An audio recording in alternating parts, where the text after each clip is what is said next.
Shirt কলার কুর্তি পরলে ভীষণ smart লাগে। আজকে এই শার্ট কলারটা আপনি কি করে তৈরি করবেন চলুন আজকে এই ড্রাফটিংটা আমরা আজ শিখে নেব। আমি একটা এরকম লম্বা দেখে ভাঁজ করে নিয়েছি এরকম ক্যানভাসের টুকরো।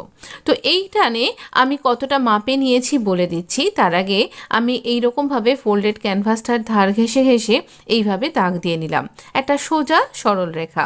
এটা নিয়েছি ধরে নিন আমি 4 ইঞ্চি এরকম লম্বাটা, আর এখানে 12.5 ইঞ্চি এই পুরো লম্বাটা, চওড়াটা 4 ইঞ্চি, আর এই হাফ ইঞ্চি এখানে যাচ্ছে। প্রথমে মার্ক করব 1.25 ইঞ্চ, তারপর 3.25 ইঞ্চ। এই দুটো মার্ককে এইরকমভাবে স্ট্রেট করে দাগ দিয়ে দেবো। একদম আপনি জেন্টস কলারে যে সমস্ত কলারগুলো দেখে থাকেন জেন্টস শার্টে, ঠিক সেই রকমভাবেই কিন্তু আমাদের লেডিস শার্টেও কিন্তু এই রকম কলারই কিন্তু এখন তৈরি করা হয়ে থাকে। আপনি ব্র্যান্ডেড স্টাইল শার্ট পরতে গেলে এরকমই দেখা যাবে। আমার কলারের মাপটা হচ্ছে 10.75 ইঞ্চ, তার থেকে 1 ইঞ্চি নিলেই যথেষ্ট, আমি একটু বেশি রেখেছি হাতে। এবার আমরা এর ভেতর দিকে এই একই মাপ ওপরে রাখবো, ভেতর দিকে 1.25 ইঞ্চি দাগ দিয়ে এরকমভাবে একটা কার্ভ শেপ দেবো। এটা হচ্ছে স্ট্যান্ড কলারের জন্য। এবার শার্ট কলারের জন্য এইরকমভাবে মার্ক করছি। মার্ক করে এখানেও কিন্তু ওই একই 10.75 ইঞ্চ মার্ক করার পর উপরের দিকে হাফ ইঞ্চিতে মার্ক করে দিলাম। এবার আমার নেকের মেজারমেন্টটা বলি, 3.25 ইঞ্চ আমার নেকের যে ওয়েটসটা, আর লেন্থটা 4 ইঞ্চ। এই দুয়ের মাঝামাঝি 4 ইঞ্চির মাঝামাঝি এখান থেকে ওই শেষ পর্যন্ত একটা এরকম কার্ভ লাইন আমি তৈরি করব ফ্রি হ্যান্ড। তারপর এই যে দুটো পয়েন্ট এইভাবে দেখুন, আমি এই কার্ভটাকে একটু পারফেক্ট করার চেষ্টা করলাম। আর এবার এখানটাতে এই যে দুটো পয়েন্ট, এই দুটো পয়েন্টকে আমরা এখানে স্ল্যান্ট লাইন দিয়ে জুড়ে দেবো। আমি অনেকটা উঁচু থেকে দূর থেকে তুলে দেখাচ্ছি আপনাকে, যাতে পুরোটা আপনি দেখতে বা বুঝতে পারেন ভালোভাবে। এবার আমরা কাট করে নেব। কিভাবে কাট করছি একটু দেখে নিন ভালো করে।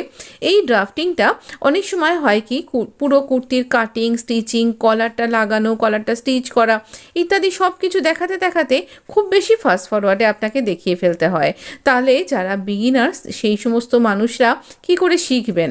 তাদের হয়তো যদি কোনো রকম শিখতে অসুবিধা না হয়, তার জন্য এই ড্রাফটিংটা যদি আপনার কাছে খুব ধীরে সুস্থে আমি পরিবেশন করি, তাহলে আপনার পক্ষে শিখতে, তৈরি করতে অনেক বেশি সুবিধার হবে।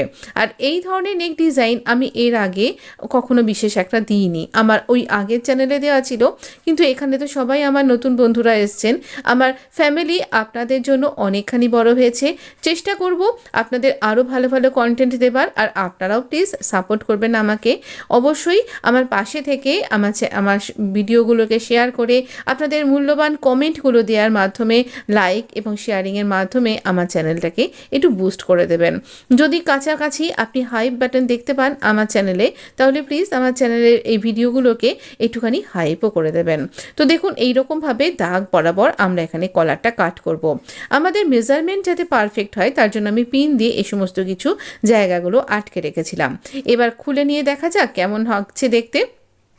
এই অংশটা ভাঁজ হয়ে যাবে আর এই রকমভাবে ফোল্ড হয়ে যাবে, আর এটা এরকম দেখতে লাগবে। আমি এর পরের ভিডিওতে এর টোটাল কাটিং স্টিচিং ভিডিও এই ফ্যাব্রিকটার উপরে রেখে আপনাকে দেখিয়ে দেব কি করে কলারটা জুড়তে হবে। ভীষণ সুন্দর নেক ডিজাইন নিয়ে আমি আসছি, আপনি আমার পাশে থাকবেন। ধন্যবাদ বন্ধু, ভালো থাকবেন।